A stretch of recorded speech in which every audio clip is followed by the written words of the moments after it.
yourself with a reality. It's a dream, aren't you? A dream or reality. We are all a part of the answer to the meaning of it all. Come in and join us for the moment we call now. Rise up, join in, raise the whole vibration.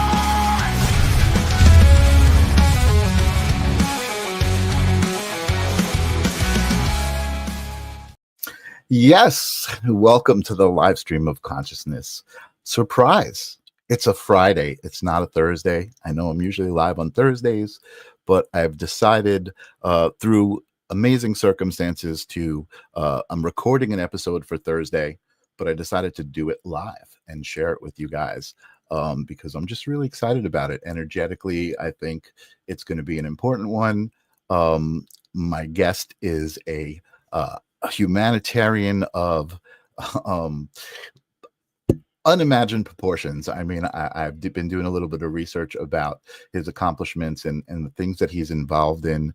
And it's a true honor to have been graced with his presence and the idea that I can even have this conversation. So here I am live. Tim, thank you very much for coming here and hashtagging live. If you are watching this, if it's Friday, May 16th, hashtag live. Even if it's Thursday and you're watching it, even though it's going to be pre-recorded on Thursday, hashtag live helps tickle the algorithm, let the algorithm know that people are watching and that other people might be interested, and that will help grow this community. So I first heard of my guest, Sacha Stone, through Carolina Luna, who has been on the show before, also a good friend of mine, very heart-centered person, doing a lot of great things. And, that's what this show is all about, that good energy, that good intention, that being aware of where you are at any moment. Sacha did a event at her place and is just on this incredible mission. I don't love that word, but has this great purpose in life, just to raise the vibration, exactly what I'm trying to do here. And he's been doing it very, very successfully for many years on, like I said, levels that I'm excited to talk about. So before I even start babbling, let me welcome to the show, without further ado, Sacha Stone. How are you doing, Sacha? Oh, you're very kind. Thank you for your kind words, Michael. Good to be here. I'm so excited to talk to you. I feel like, everybody's got their piece of the puzzle, right? And that's something that I talk about here all of the time. I have guests on to hold up their piece of the puzzle so we can all see, oh, does that fit with mine? Where does it go? Let's see a little bit more of the picture as we zoom out. And I feel like your puzzle piece is one of those pieces that, like, somebody might have a bunch of pieces together in an area, but it's that one piece that you put right in there, and all of a sudden the picture starts to become clearer. So not that anybody's puzzle piece is more important than anybody else's, but I feel like your puzzle piece is like a key that will help kind of open up people's eyes to the big picture. Well, there's a lifetime of irreverence and belligerence for you. That's what it leads to. Absolutely. You know what? I actually, that was one of the last things I found out about you as I was doing my research, is that you're a former musician, kind of rock star, which is cool because I'm a musician as well, and I feel like music is such a pure, energetic channel, right? To just connect to yourself and connect to the universe and just understand, the idea of channeling. I didn't even know, that when I was 18 years old playing music, that I was channeling until, I was 40 years old and I understood what that even meant. Yeah, if music is appointed in the appropriate way, then I would agree with you. But as you must well know, and look no further than than Puff Daddy and the trial that's on at the moment, to understand that music is also something which has been, a utility of the devil in a sense. So Sure. It's both ways. Yeah, I mean, I guess that could be said about, most mainstream communication, right? Is it's been kind of commandeered, and there's you really got to be discerning with what energies you let in, and how you perceive it. I think it's great. And I see Hat Pals are out there, Ascending Fractal Wonder. Good to see you. Yeah, I think that, again, this is why I'm excited about this conversation. I feel like you have a really good way of presenting these ideas where people can understand. And I love the idea of awareness and intention, and people kind of starting to be accountable, for their own actions, where I think for many, many years, society piles these layers of conditions on you, and you don't even realize that you're kind of doing these things. And I know you're a big proponent of that. People are kind of really blind to their own participation, in the things that are maybe not so righteous. you know Although, I think we do our best to be righteous. But I want to kind of start off. This is the live stream of consciousness, and the first question I always ask my guests, it's a broad one, but I love it because there's no wrong answer, and that is, what are we even talking about? What is consciousness? I think, there's certain things that I think really are best treated as ineffable, that one ought not to go there. I mean, consciousness, I think, is just one of those things. Consciousness is obviously the stream of self-reflecting God in a self-reflecting, self-fulfilling, self-realizing, realizing immanent, universal gestalt.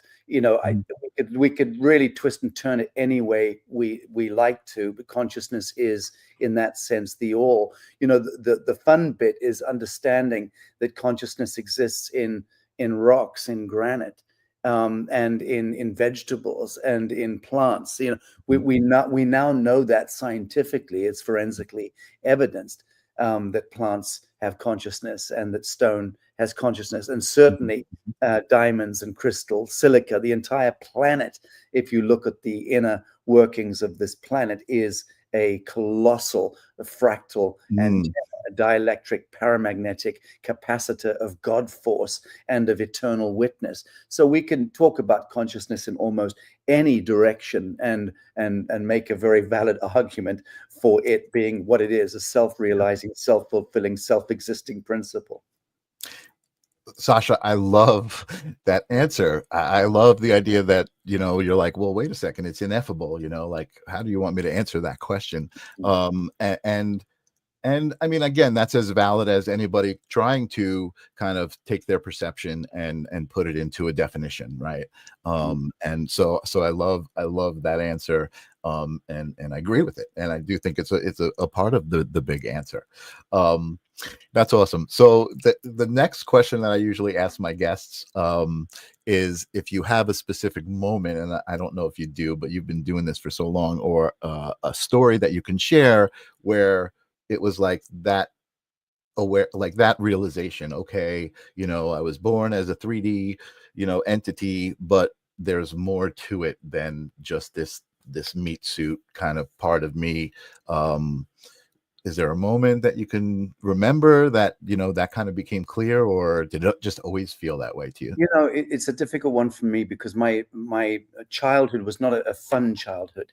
I grew up in a war in Africa, and I was kind of yanked off my mother's tit far too young, and set behind grenade screens and security screens and military convoys, and living really in that sense. I was in a state of deep anxiety and early onset trauma complex at the age of 6. So 6-7 years of age was for me when it really came to roost that that this world was really the trial of separation. This was really, how does one navigate this separation, the great divide between oneself and one's own higher authority, because you're being cajoled and bullied and coerced by authorities outside of yourself. Separation from one's own family, one's mother, because in my case the war was underway and we were in a very distraught, high security situation, and just trying to stay alive through those years. So for me, I became probably far too young to cogitate those things, but I started to reckon that this world was all about the trial of separation. And, you know, here goes, this is not going to be a fun ride entirely. Whereas now in my middle age, I look and I see how easy it is for us to be able to bring babes into this world and program them in the other direction, that this life is limitless and affirmative, bountiful and beautiful and ecstatic, and joyful and adventurous and exciting and enthralling and enchanting. And I could go on. That's how we should be programming our children about the road that lies ahead, because how we program them is what sets their expectations. As they set their expectations, that activates their kundalini, their life force rising. That activates the pineal function, which is really where the plasma projection of the imagined world moves into the manifest world, and we literally manifest our realities. So if we're serious about being goodly, godly, judicious, righteous people in this world, then let's stop programming the trial of separation into our babes. Let's not put them through this godless mill of education as it's commonly understood today, which is an abomination to God and to man and to reason, and start to step away from this false light construct of a world based entirely on third-party intervention, where we are not our own guardians, where we are not our own authority, where we are not our own custodians or navigators. That must end. So the reckoning with self should be a beautiful experience made at a very young age, where we begin to project ourselves into this world as children of God and manifest patterns of perfection into this realm. So for me, it was 5 to 6. And I'm very clear. I have a memory that goes back to 6 months of age, very crystal clear memory from being in a carry cot, years earlier than when I was 6. But 6 was when I remember clutching the security fences late at night at a boarding school in the middle of the bush in Africa, and my heart breaking and wailing for my mother, for my father, for anyone out there, and knowing that was an entire world apart that I didn't know if and when that would ever return. So being completely cut off from any sense of sanctuary, that was the age of 6 for me, for sure. Wow.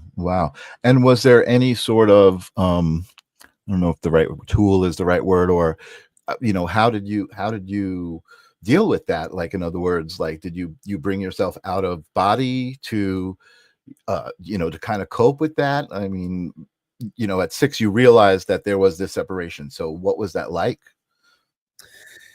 I don't know how you cope. I began at that time retreating into a kind of inner scape, as many children do. And I started to try to organize my inner scape in accordance with mathematics, curiously enough. So I became very odd, really from the age of 9 to 14, 15. I think I became very, very odd, because I started to genuflect a lot, and I had terrible twitches, and I couldn't walk across a room without walking in different ways and touching my, it's just, I became very, looking at me from the outside, you would say I was clinically unwell and needed to be treated. And in fact, I was put under a certain observance, put it that way, by the education authorities. But that had a fair bit to do with the fact that I had a very good IQ and that I was clearly not stupid. But why the weird behavior? This was all came out later in life, when I was about 16 or 17. And my mother said, the reason why you were observed by government observers, even in boarding schools in the middle of a bush war, was because you had a good brain, you had a good IQ, and probably I was being, as in all governments, I think when kids get very high marks, they get designated and, in a sense, targeted by the system, and then ultimately get segued into special universities and what have you. Right. I know in the 70s, certainly that was de rigueur, that was happening around the world. Probably an offshoot of the old CIA, MK programs of designating certain children and then fast tracking them into government sponsored programs to be part of the order of things. but I know that I looked odd from the outside, but everything was working on the inside. I was simply trying to, I guess, trying to still the storm on the inside. And the only way I could do it was using mathematics and thinking in terms of mathematics. But it wasn't. It was Wow. clashing. It was clashing with the perceived reality for sure. And so the net result was that I was an oddball for a few years as a Wow. young. Yeah. So that's really interesting, because I've been kind of dancing around the idea of mathematics, right, as part of a universal code. I believe recently I heard Penrose, a mathematician, who said we didn't invent mathematics, we discovered it. We kind of it exists, and we discovered it. And I feel like that's kind of what you're saying. You were able to kind of tune into that frequency Yeah, at that there's age. no question about that. Yes, thank you for that, for elucidation. And you're right. Math is the language of God in that sense, and it's self-existing. And one can tap into it and write it, and it becomes a limitless universe or multiverse of extraordinary equations and principles and geometry. And it's a profoundly beautiful thing to lose oneself in a sense, because if one can organize the inner verse, the geometry of the inner landscape can be organized. You then open your eyes and look out, and you see bullets flying and people dying in a horrible world of war. And that's an ugly, false light construct. But when you shut your eyes and go within, again, to that innerscape, that inner verse, you can make sense of it through the language of God. And certainly I was doing that as a child. Yeah. That's awesome. That's really awesome. And interesting question. I see a question from the chat room. Do you feel psychedelics helped you on your journey? Now, I don't even know if that was a part of your journey. I didn't really get into that too much. I've never puffed marijuana. I've never touched alcohol. I've never chewed a magic mushroom in my life. So I'm afraid I have a No. very boring and very dry and very sober. No need to apologize for something like that. I also, I have a lot of friends and I listen to a lot of podcasts, and I'm certainly intrigued by stories of DMT and ayahuasca and how they relate to, kind of connecting people to source or what they might perceive as it. But I personally have never been called to do that myself. And so I don't say, Michael, I'd say that I'm very schooled in the subject, so I can wax lyrical on the subject of Santo Daime and ayahuasca and LSD and all of these various medicines, some of which are synthetic, others which are very organic and very earth-based. I've conducted studies myself of this stuff. With my foundation Humanitad for years, and many years ago was working with so-called shaman and ayahuasca masters and what have you, and many of them, not just. And it wasn't for shits and giggles. We were literally working with ayahuasca and Santo Daime masters in scientific experiments that we were conducting in the laboratory, and remote viewing and things like that. So I've got a pretty rich history of weird science in my foundation going back many years. And I can tell you, I have a huge reverence and respect for what you would loosely call earth medicines. I'm not that fond of synthetic molecules. I deem the synthetic molecule to be the source code of the kingdom of the devil. And I certainly know that in the last 100 years, since the kind of Rockefeller convention weaponized medicine and then weaponized the soil and the water and the air through synthetics and agrochemical industries, petrochemical industries, and a big pharmaceutical industry prevailing. Those were the horns of the devil extant in the world that began the systemic poisoning of all living systems. And we're at that precipitous stage now where there's such a diabolical confluence of systemic poisoning of the planetary biome that we're all of us carrying cancers. We're all of us dying of ailments, of sicknesses, and the world is at war with itself, but at that nano level. Now, by the grace of the living God, Bobby Kennedy and Donald Trump are slaying that particular Leviathan, which to my mind is the single greatest advancement we've made as a civilization since since the good man of Nazareth, 2,000 odd years ago. Mhm, This is mhm, huge. This is epochal what's happening right now, and just in the last few weeks alone, the takedown of this Leviathan in Washington is going to be so consequential to mhm, mhm. ourselves, our children, and future generations. Absolutely. I agree with you. Again, we spoke. I don't really kind of go into those things so deeply, but I guess in relationship to the current times, and where we're at, how do you feel? What do you feel is the role of the individual, right? So let's not talk about elite and the powers that be, so to speak, but as individuals, I think, me personally, I know my journey has been amazing to to self-love and awareness, and kind of the idea that everything that I need is inside of me, understanding my relationship to the things outside of me, and how to navigate that. um I do feel like, it's makes me happy to see this contingency of people becoming more self-aware and more self-loving, but there's also, I believe, a contingency of people who are becoming less self-loving and clinging on to some of the old paradigms. Where do you feel we're at, and what is the role of the individual in this moment? Well, it's a very interesting question because it's a reductive question, but it's a very interesting one. The individual, in that sense, is all, in as much as the flaming of the morphogenetic grid, or the flaming of the collective heart of humanity, Hmm. which is to say, the ascension event is underway. We're certainly at the early onset stage of planetary ascension. And that again can be demonstrated or proven forensically if you study the astrophysics of Hmm. light and geometry of where we're at in the solar system, in this quadrant of the universe, and the vibral light which is impacting us, and so on at the subatomic level. So we know about that. We know that there is a huge upshift occurring. We know that Babylon is falling. We know that the priest banker class of comptrollers of humanity are moving into a dissolution, which is to say, government is in dissolution, the Catholic Church is in dissolution. Hmm. All monotheistic religious edifices are, in that sense, now beginning to disassemble, which is an obvious thing, a very needful rite of passage in our planetary evolution.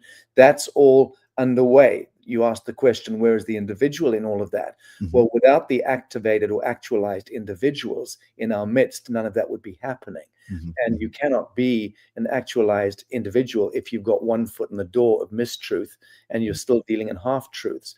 So for me, pure truth and right action is the only way that we should be conducting ourselves, because you're either part of that solution or you're part of the problem in that sense. The fact of the matter is that, and I will preface again by saying, by the grace of the living God, we are, because I have no regard for the dead God and for Hmm. the idolatry, the angry, jealous gods that are worshipped by most reductive and pedestrian people. But by the grace of the living God, that shift is underway, and sufficient individuals have actualized sufficient to activate that collective morphogenetic flaming. So that's underway already.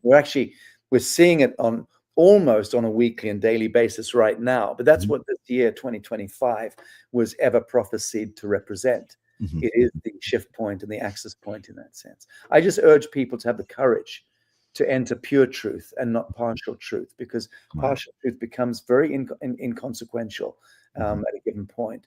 We get dragged back into a feedback loop, and we have to face the half part of the truth that we weren't looking at Right. until we do. And only once we're prepared to do it wholesale are we freed in that sense. Hmm. Hmm.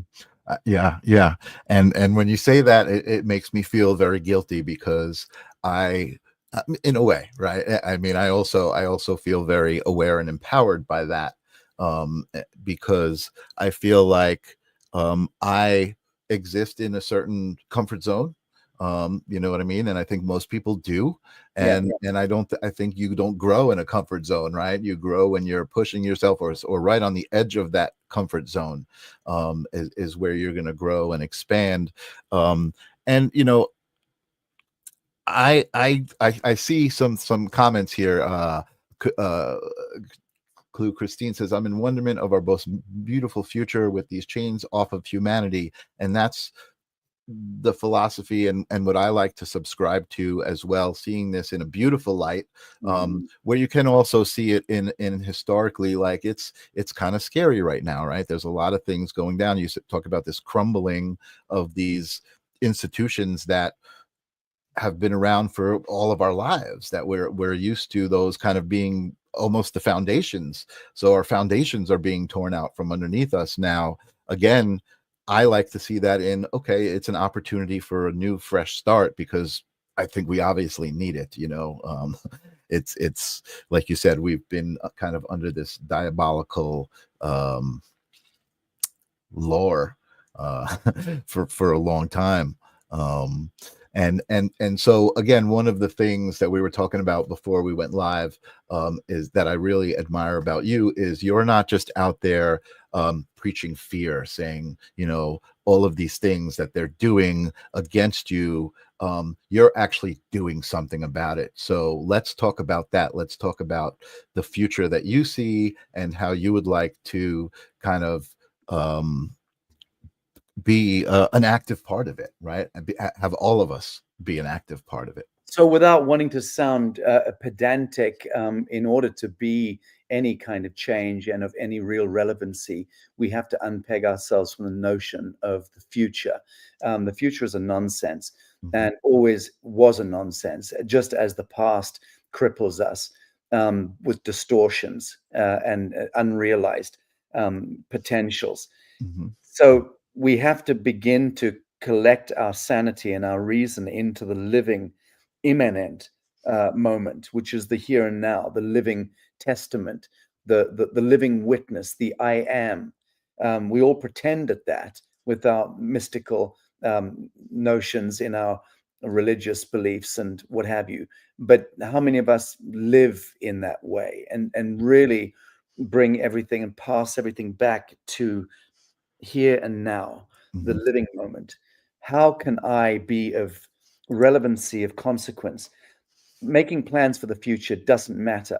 How you answer the door when someone knocks at the door, how you interface with somebody at the grocery store, how you interact with somebody who's cutting you up in traffic, is a classic case in point. The mundane, the moments of the mundane moments in life are where we're truly challenged, and where our character and all too often our nature are forced into a reckoning with the I am. And so it's important, I think, just to spend every moment in that state of kind of self-reflection and just being aware of how one is navigating life, suspending all judgments,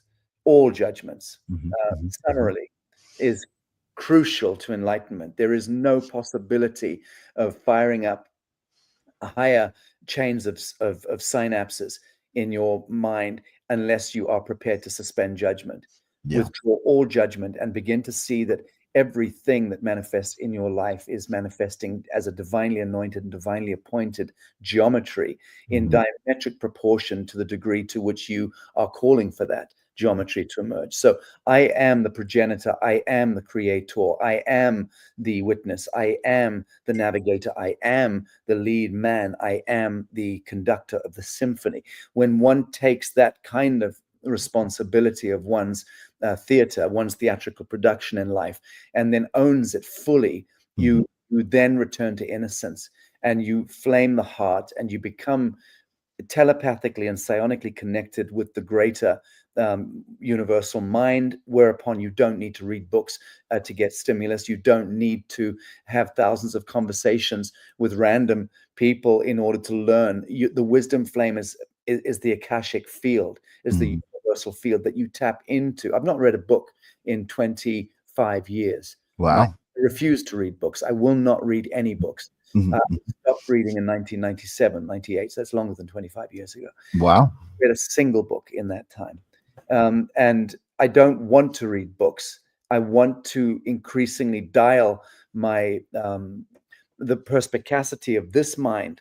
I want to dial it into field intelligence. Mhm. And I also want to dial it into living conversations with the living men and women of the living soil. So Mhm. that's the pursuit that I've been on for a long time. And I Mhm. engage conversations. So I'm very learned in many, many areas precisely because I'm inquiring, I'm asking questions, I'm learning, I'm genuinely interested, and I'm Mhm. looking into life, and I'm not playing victim, and I'm not trying to strategize from behind twitching curtains or behind a digital keyboard. I'm out there in the trenches, in the mud, getting punched in the face all too often, but Mhm. wanting to learn in real time. And I know that for me, that works Mhm. because it brings with it tremendous excitement, tremendous interest, and endless curiosity. Mhm. More than that, it paints incredible colors onto the canvas of my life. I've Yeah. been over 40 countries in the last 2 years, Wow. and touching down in the most extraordinary places. And I'm lucky to do that, but it only happens because I'm projecting myself into that. I'm lending myself Mhm. possibility into those possibilities, Yep. and Yep. that is what I'm seeing creates the manifest reality. Is the I love question I'm asking and the degree to which I'm prepared to lean into adventure. I, man, you are so talking my language. I love everything you're saying, and I'm getting chills because literally here we are live because of that philosophy, right? I was like, oh, I don't know if I want to go live, but it's like, what do you mean? This is the moment. This is where you create reality, and here we are creating reality, and I 150 people here agreeing with us, kind of all contributing their energy to be here, to know, okay, we've got a common goal, we've got a common vibration that we want to kind of sit on, and enjoy together. Well, So even if we don't have a common goal, we should still be enjoying it. And that's the point I'm trying to make is yeah. let's not try to all unify consciousness. That'll happen as part of a fractal, part of a fractal harmonium will ultimately nest the geometry of all of our souls into unity consciousness. But the notion that we can push ourselves into that geometry is nonsensical. So I really welcome disparity. I welcome divergence. I welcome completely different, as long as we are not causing injury to one another, which is to say, we're not condemning or judging one another. We're simply listening and learning and Yeah. delighting in that diversity. Yeah. It's again amazing because I really feel you speaking to me, and I've said that in the last couple of months, how I really enjoy adversity, right? Like being put in a situation where now you have no choice but to navigate through that situation, Mm. and then be able to reflect on how you did. Yes. You know what I mean, and where your intentions were. Like I did a public speaking thing at a place, and a minute before I had to start speaking, the PA died. And it was like, do I not go on? And I said, no, I'm going to just speak without the PA. And I threw out my voice, but I did it and loved every minute of it. It was that thrill of being outside of your comfort zone, and knowing that the moment that you're in is expanding your consciousness, expanding your essence. Well, certainly when we have the courage to be fully present as the living witness, as the I am in that given moment, that is true. Which, I mean, that's why I don't prepare for anything Yeah. now. I never prepare notes for anything, and I will get on stage for 3 hours, or I'll get on stage for 3 minutes. I don't really Right. care. The time is immaterial. Last week I was at the Trump Doral doing the keynote at Dr. Charlie Ward's a big event, and that was asking me to speak for 30 minutes. Now, that for me is very, very difficult. But I had to compress a 3 hour lecture into 30 minutes. So for me, it was a very interesting challenge to do that. And I did manage it, and I got a standing ovation, which is fairly normal because I know how I'm communicating with people. I know what I've learned as a craft in the last few years Mhm. in what I would call communion. It's Mhm. not I'm not talking at people. Mhm. I'm genuinely communing with folks in a given space. And I pick up on people, whether it's 30 people or 300 people or 700 people or 1,200 people. It doesn't matter. Right. It's the same phenomenon.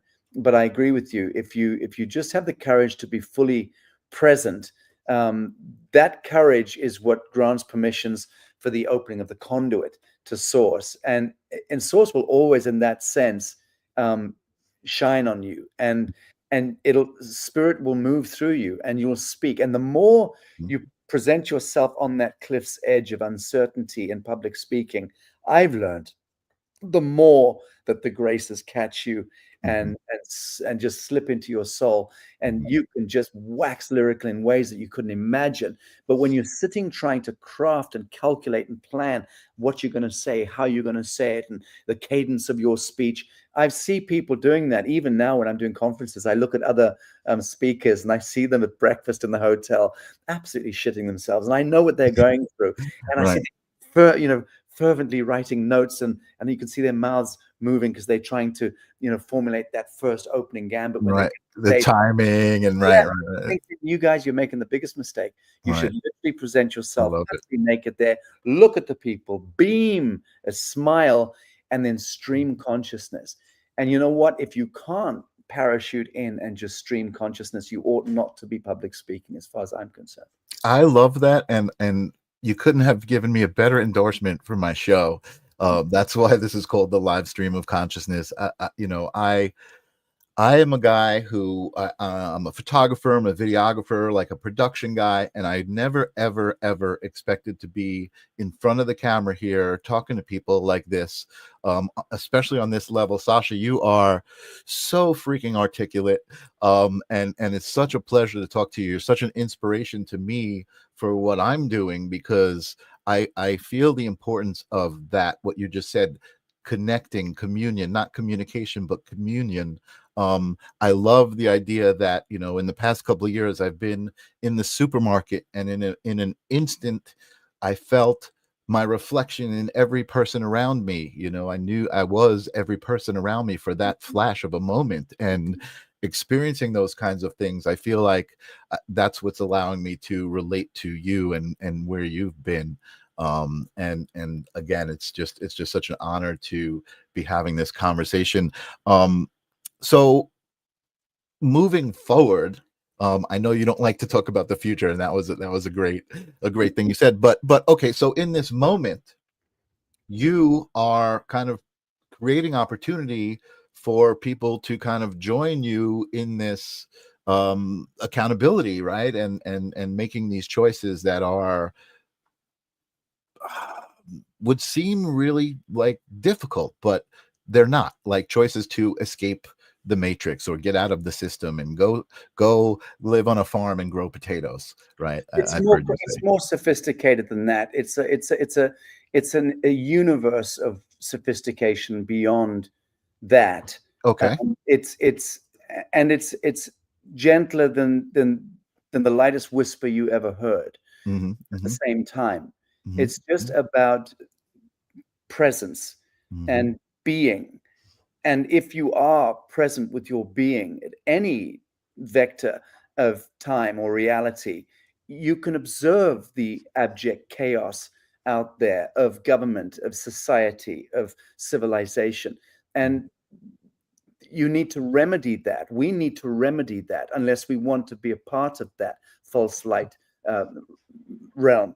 And the departure from that is where presence is required, to be able to say, I don't need to fill out forms with black capital letters and participate in Saturnian black magic ritualism. I don't need to sacrifice my babes to Cronus, to the crown, to the state, to the government by registering them at birth. I don't need to be registering my bicycle or my vehicle. I don't need a car driver's license. I don't need to be licensing or registering anything.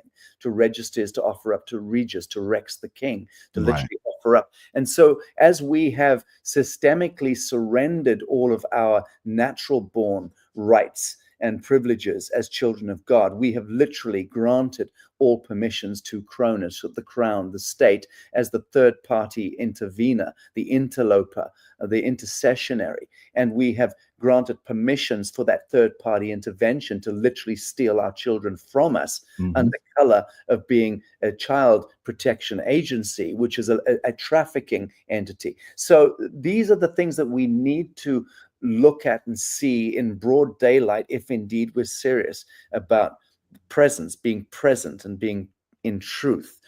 And then asking the question, how do we uncouple? How do I uncouple from that false light matrix? How can I define a micronation? How can I define a jurisdiction for myself, my family, my friends, my community? How do we uncouple ourselves from these UCC conventions and treaties and bonds and contracts and laws and ordinances and codes and statutes, all made up by bureaucrats that don't even exist, a faceless, nebulous thing called bureaucracy, which has become our God?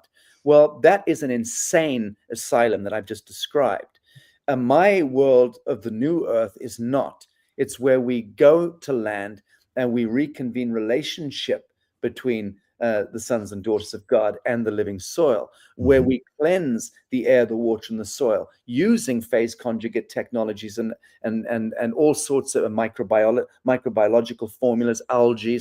There are ways of cleansing air, water, and soil very, very quickly. We could remedy everything. The whole world could be remedied from depleted uranium, which has been in the atmosphere for the last 10,000 years or longer. We could remediate all of that in less than 10 minutes if we deployed the technologies which we have. Now, 15 years ago, when I was Director General in the United Nations, and my portfolio included renewable energy and things like cleaning up the oceans and cleaning up the oil spills and cleansing the skies from depleted uranium in Fukushima and elsewhere. We had the technologies then. I went to governments at that time as the Director General at the United Nations. Could I get those technology solutions to market? Could I? Hell, they didn't want them. Government doesn't want remedy or solutions. Government is a mindless, faceless bureaucracy that wants pensions.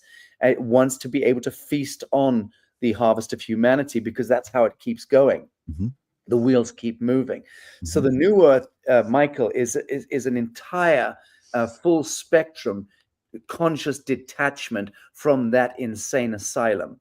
And it's not asking permission. It's not that you go knocking on the door of the local sheriff and say, oh, could I set up a sovereign community on yonder hill? You don't do that. You don't go and petition and solicit from a false light authority to do something that's in God's jurisdiction. You go and do it. Now, you have to be mindful of the idiocy and oftentimes the ignorance of neighbors and of you have to, and local customs. Obviously, you have to be very mindful and respectful of that. So that's what one does. You get involved in diplomacy and tact, and you let your light shine into the eyes of the people, the locals. They'll see that, they'll receive you, and they'll welcome what you're doing. So there's ways and ways of enforcing and ensuring the new jurisdiction of God's children. That's what the New Earth Project is. And I happen to also work at head of state level and at the level of kings and paramount chiefs with hereditary leadership. So I'm lucky that I have a 25 plus year pedigree in operating with power and with high echelon power. And so I'm not afraid of it, and I'm not cowed by it. I'm not stymied by it. I'm not enchanted by it. I just understand that that's all part of a false light function, and that we must now reclaim this world to the lost paradise. And the lost paradise is really held in the imagination of those of us who've returned to innocence, which return to our true nature. And we're not taking orders and following insane dictates from bureaucrats and technocrats and authorities outside of ourselves. And we're not worshiping false gods either, dressed up as being, Yahweh or Jehovah or whatever. So, for me, it's alpha, omega, consciousness, community, jurisdiction, technology, how we bundle all of that and then reclaim this realm, this world in the here and the now. This is not a matter of the future. It's a matter of right here, right now. And New Earth is doing that. We're doing that. We're doing that in 4 corners of the world right now, in Africa, in Asia, in Central and North America. And that will franchise and syndicate beyond all around the world in the days ahead. This is the year 2025 into 26, the axis point. As you know, in Midsummer's Day, I'm doing a big event, the New Earth consecration and proclamation of the New Earth Tennessee project, which is why I'm on tour through America right now, spreading that word. And all roads lead away from Rome now to Tennessee. Tennessee was the name, the Cherokee name for Tennessee before it was turned into Tennessee. So we've got land. We've bought beautiful, the most stunning land. I'm there right now in Tennessee, and we're returning that land back to the First Nation peoples of the world, back to the original land patents of the indigenous people going back 1,500 years. We're breaking through the war powers and the corporate fiction and handing the land totemistically back to the First Nation peoples of the world. So His Majesty King Edmund Silver Jr., the sovereign king of the Kingdom of Hawaii, Hereditary Chief Phil Lane Jr., the Hopi, Chief Sabrina Whitehorse Barnett, a number of other hereditary leaders are coming in to meet with us here in Tennessee on Midsummer. Dr. David Martin, a great hero of our age and a long-standing friend and colleague of mine, is coming in with Kim Martin to do the 12 senses. Laura Eisenhower is coming in, a granddaughter of Ike, and she's coming in to also conduct a workshop and participate in the ceremonial stuff that we're doing. We've got a lot of Scott McKay, the Patriot Street Fighter legend, coming in with his tour buses. We're going to have a lot of fun for 3 days in consecrating and returning this piece of Middle America back to the First Nation peoples. There'll be a cascade energetically from that event, and there'll be a proclamation event that goes out around the world. Believe me, around the world. We have millions of people looking into what we'll be doing Midsummer in Tennessee. And any of your audience are interested, they should definitely reach out to you or to me, and we'll let them know where they might be able to convene with this piece of history that's happening in Midsummer. But I'll be in your part of the world. I think Long Island, Manhattan, I think the Hamptons, and cool. Yeah, I think I think the dates I was given, May 31st, you'll be in Manhattan, and I believe June 6th you'll be here on Long Island. I'm excited to meet you in person for that date. I will definitely be there, and I'm really excited. I feel really honored. When Carolina, kind of said, "Oh, you should have Sacha on your show," I had no idea of the depth of the roots that you have in this moment. And how important you are. So again, thank you so much for your time and your presence and this conversation, which is my heart is beaming. I'm just so I'm so happy that there's somebody of your caliber and your experience and your what's the right word I'm looking for? You've been in these positions where you've garnered this respect and credibility to now what you're doing is not fringe. It's being accepted. It's mainstream. You're absolutely right to say that, Michael, and I thank you for it. And as people on my tour know, I just returned from 3 weeks in Central Africa, where I was meeting the Litunga, the King of Kings of Central Africa, meeting with government officials, cabinet ministers in different parts of Africa.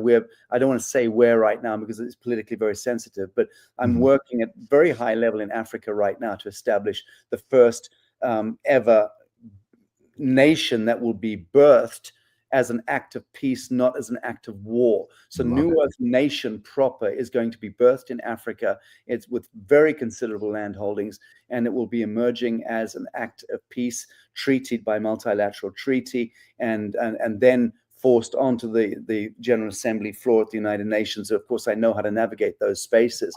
But we will be birthing New Earth as a full-fledged, full-spectrum nation with sovereign banking and its own ability to conduct a high-end political interfacing and diplomacy on the world stage, which is not really where I want to take it, but it's about us in a sense, reclaiming the Mhm. world for humanity. And Mhm. it's a sequence of living principles. Sure. Um, and the resurrection of ancestral blood song is part of that. The reclamation of health sovereignty is absolutely integral to that, and Mm. so it goes on. I see that um, uh, one of the audience here, who is a wonderful woman, Laurel Kitten.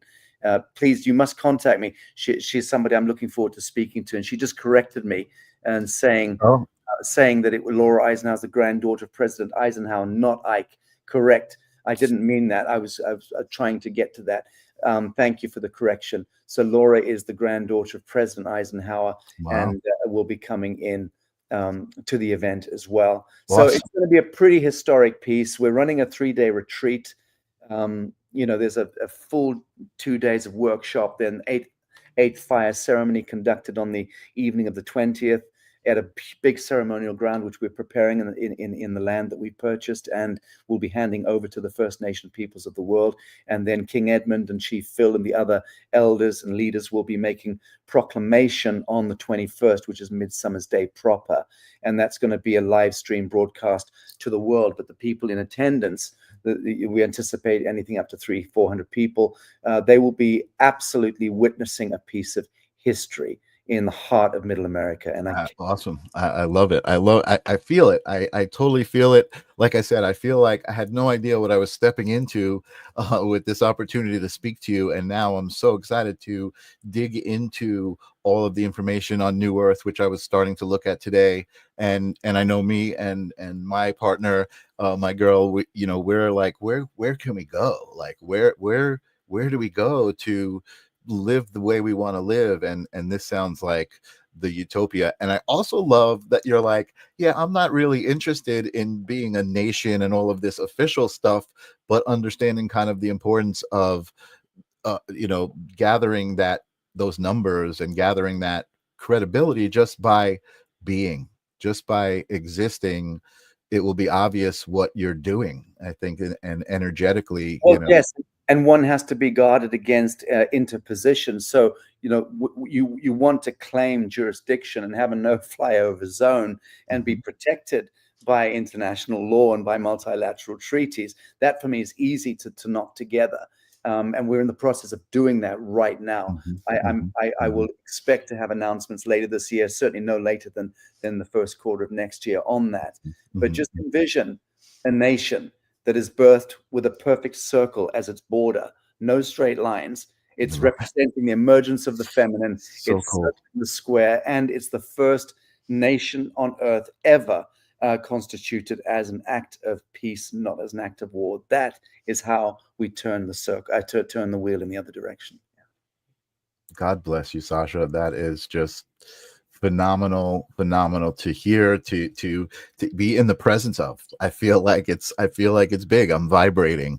And I feel a lot of the people in the audience also are just really, really receiving this. And that's really what this is all about. The live stream of consciousness is my way of transmitting my energy and receiving the energy back very intentionally. You know what I mean? And that's what I think we've definitely accomplished tonight. I'm flabbergasted. I really am. Look forward to seeing you in Long Island, and greatly look forward to it. Absolutely. And I did notice in the audience we have Gemma Starr, who is a wonderful interviewer as well. I was on her show, and as I saw her in here, I'm like, oh, that's where I saw your name probably like 2 years ago, because we had an interview. She's a dear friend, very dear friend. She's amazing. And again, it's so great to kind of come across and bring into the vortex other people who are kind of, have found this purpose in life to just love unconditionally, to the point where humanity will ascend from that vibration. Yes. And I think that's what we're doing here, which is great. I really, really appreciate it. I don't want to take up any more of your time. We've been talking for over an hour. You're amazing. I guess it's the opportunity to just give some parting words to the audience. If you have anything specific that you want to say, your website's down there at the bottom. So if anybody's interested in the New Earth, Yeah, that's not the website, but it is Oh. tour at Sacha. Oh, sorry, on on yours it is. On my nameplate here, it says tour at sachastone.com. If anyone wants tickets to RSV tickets on the tour or to get tour details, write to tour at sachastone.com, and my producer will get back to you and reserve tickets. Again, it's a free tour. I don't charge for my speaking. So just turn up. It'll always be limited, but just that's why we insist on RSVPs. So we make sure that there are enough seats to accommodate people. Gotcha. Awesome. All right. I want to put you in the green room, but I would love to ask you to just hang out for a minute so we can speak after I sign off the show. Sure. And thank you so much. Let me just say good night to my Edie Cooper, who's there, and my beloved Dara, Akasha, and also to Gemma. Thank you. Awesome. Give me 1 second. I just want to set this up. All right, Sacha, thank you so much. I will see you soon. Oh man, guys, how incredible was that? I think I often leave episodes going, wow, that was my favorite episode, but this really topped them all. Thank you, Sacha, so much for being here. I do want to also take this opportunity, I guess, just to say, if you like what you saw here, this is what I do. This is what I'm here for. I have amazing guests that I just love to talk about consciousness and why we're here and how to navigate this world without judgment and love each other and raise the vibration. That's what I love to do. I'm also working on a living book is what I'm calling it. And it's really relevant. It's called You Are the Answer. I'm going to share it right here. It's a Facebook group, and it's really a book in the style of Douglas Adams, a little bit of humor to it. And it's all about what's the answer? Why are we here? Well, the answer to why we're here is different for everybody. And the answer is you. You're why you are here. You are why you are here. So be you. Find the things that light your fire, like Bashar says, and just be you. Be the best you that you can. Again, thank you to Sacha Stone. This is going to be replayed on Thursday, the 22nd. So if you missed it, you can see it again there. It'll probably also be on the archive on the YouTube channel.